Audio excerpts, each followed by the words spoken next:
mis face à cet état. Parce que c'est assez lié au mensonge et à la vérité, cette désillusion,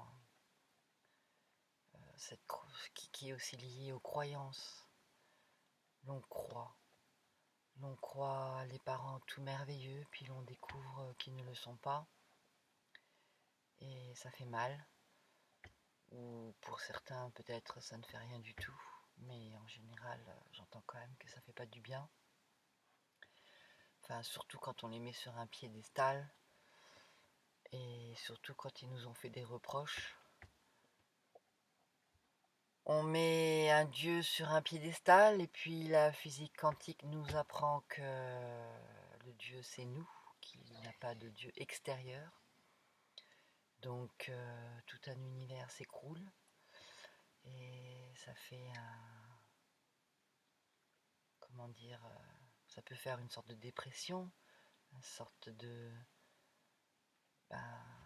de bouleversement intérieur.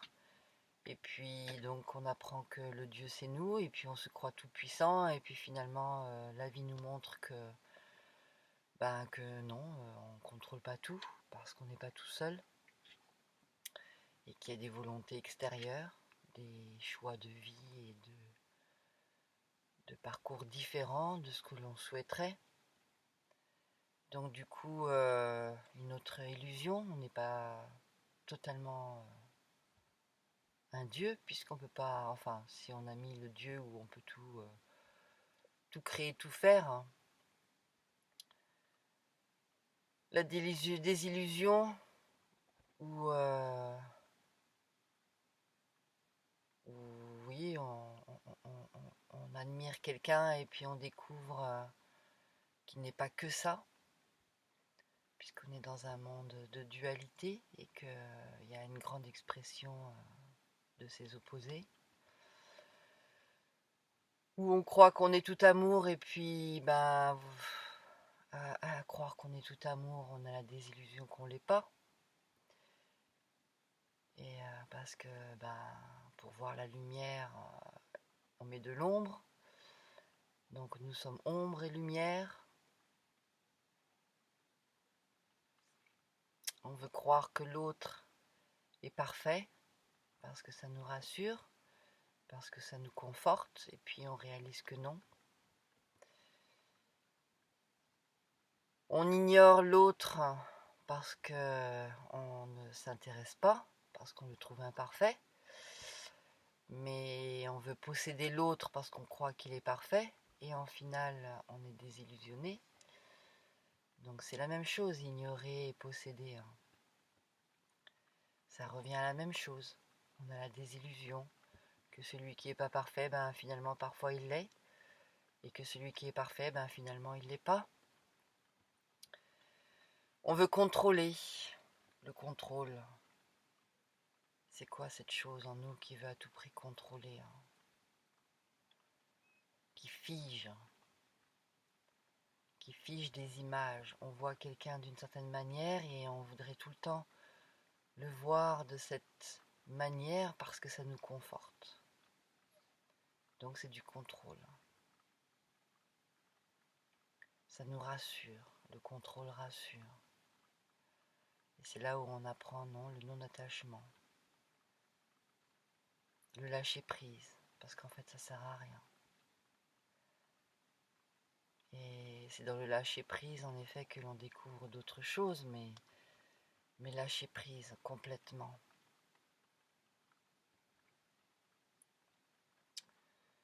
La désillusion, c'est ce qui nous fait grandir pour nous amener vers quelque chose d'autre. On rejette, on ne veut pas, on veut contrôler, et pourtant c'est ce qui nous amène vers une dimension plus grande. En fait, la désillusion ne nous met-elle pas face à nous-mêmes? Et elle nous oblige à nous regarder.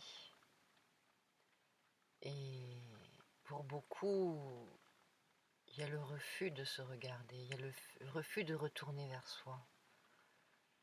Il y a vraiment ce besoin de l'extérieur qui prennent en charge, qui fassent.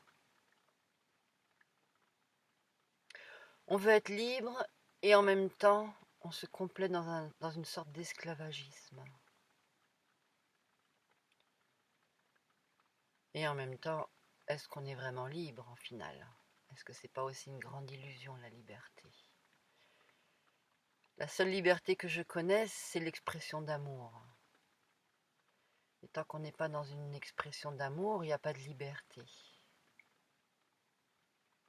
Après, la liberté n'a rien en commun avec les valeurs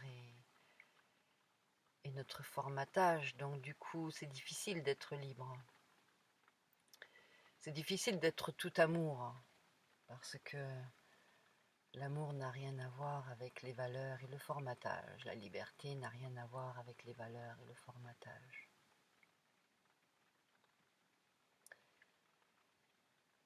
La désillusion du gouvernement. Et pourtant, est-ce qu'on lâche le gouvernement? On voit bien que ça ne va pas, et pourtant, on va toujours voter. Qu'est-ce qui se passerait si on arrêtait de faire des choses qui nous désillusionnent? Si on arrêtait de nourrir la désillusion, enfin, pas de nourrir la désillusion, mais de nourrir ce qui nous empêche d'aller vers soi, vers ce qui est vrai, vers ce qui est. Qu'est-ce qui se passerait? On le sait. Alors pourquoi toutes ces résistances?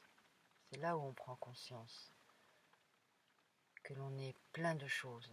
Parce que si on commence à regarder, à prendre conscience, pourquoi ces résistances, pourquoi on ne veut pas,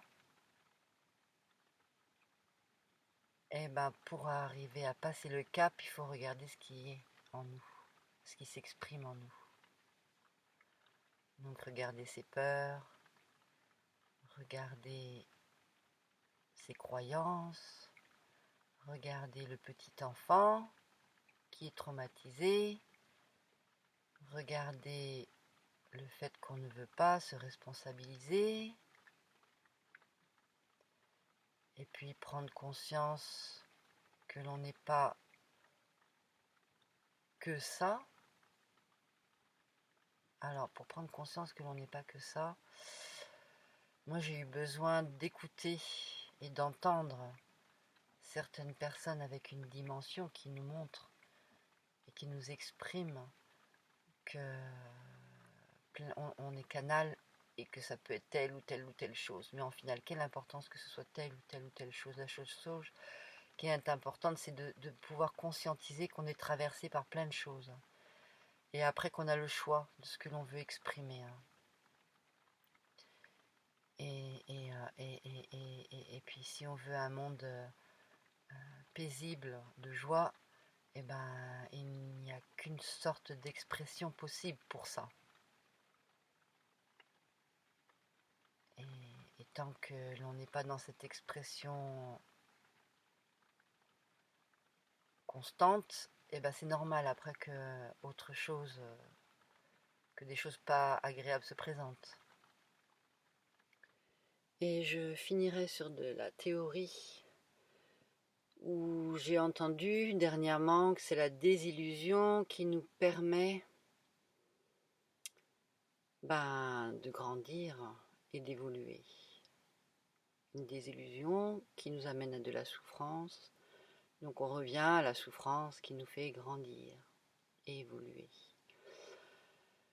Donc je l'ai entendu, mais je suis d'accord, c'est vrai que mes plus grandes désillusions, c'est ce qui m'ont permis de passer des caps.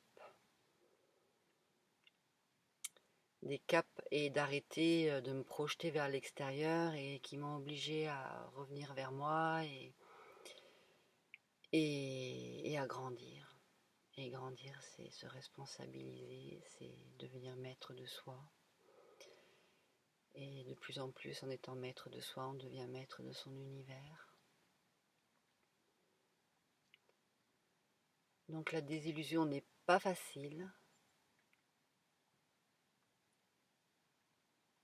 Elle est présente si on ne fait pas ce qu'il faut. C'est comme tout, la souffrance arrive quand on ne fait pas ce qu'il faut. L'harmonie, quand il y a harmonie, quand on est dans le lâcher-prise, quand on ne se laisse pas envahir par l'ego, ou qu'on ne le laisse pas être le directeur de notre vie, et ben oui, il n'y a pas tout ça. Mais à partir du moment où on n'est plus dans l'harmonie et où il y a quelque chose qui doit se mettre en place pour aller vers l'harmonie et nous faire grandir, on passe par ces étapes. Donc, il ne faut pas s'y arrêter dans le sens, ça ne sert à rien d'en faire un drame. Quand il y a quelque chose qui ne va pas, on le sait, c'est qu'un moment, un passage pour quelque chose de mieux. Il faut juste garder ça dans la tête. Comme on dit, une bonne nuit de sommeil et le lendemain tout va mieux. C'est un peu ça, hein.